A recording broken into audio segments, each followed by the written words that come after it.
দেৰগাঁও সমজিলা প্ৰশাসনৰ উদ্যোগত আৰু দেৰগাঁওবাসী ৰাইজৰ সহযোগত ৭৯ সংখ্যক স্বাধীনতা দিৱস উদযাপন ৭৯ সংখ্যক স্বাধীনতা দিৱস উদযাপন দেৰগাঁও সমজিলা প্ৰশাসনৰ উদ্যোগত আৰু দেৰগাঁওবাসী ৰাইজৰ সহযোগত দেৰগাঁও নিউ ফিল্ডত অনুষ্ঠিত কৰা হয়।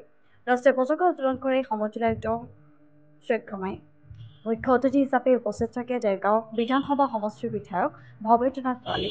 এই কাৰ্যসূচীত দেৰগাঁও সমজিলাৰ বহুসংখ্যক গণ্যমান্য ব্যক্তিৰ লগতে বহুসংখ্যক ৰাইজ উপস্থিত থাকে। প্ৰথমবাৰৰ বাবে সমজিলা হোৱাৰ পিছত আজি প্ৰথমবাৰৰ বাবে স্বাধীনতা দিৱসৰ অতি পবিত্ৰ কাৰ্যসূচী আজি সম্পন্ন কৰিছোঁ।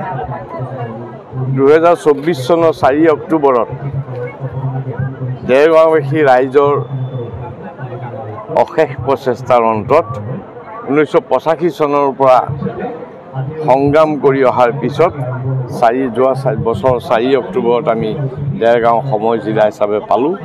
প্ৰথমবাৰৰ বাবে আমি গণৰাজ্য দিৱস এই নিউ ফিল্ডতে আমি উদযাপন কৰিছোঁ আৰু আজিও আমি এই নিউ ফিল্ডতেই দেৰগাঁৱৰ সমূহ ৰাইজৰ উপস্থিতিত অতি পবিত্ৰভাৱে স্বাধীনতা দিৱসৰ কাৰ্যসূচী আমি আৰম্ভ কৰিছোঁ।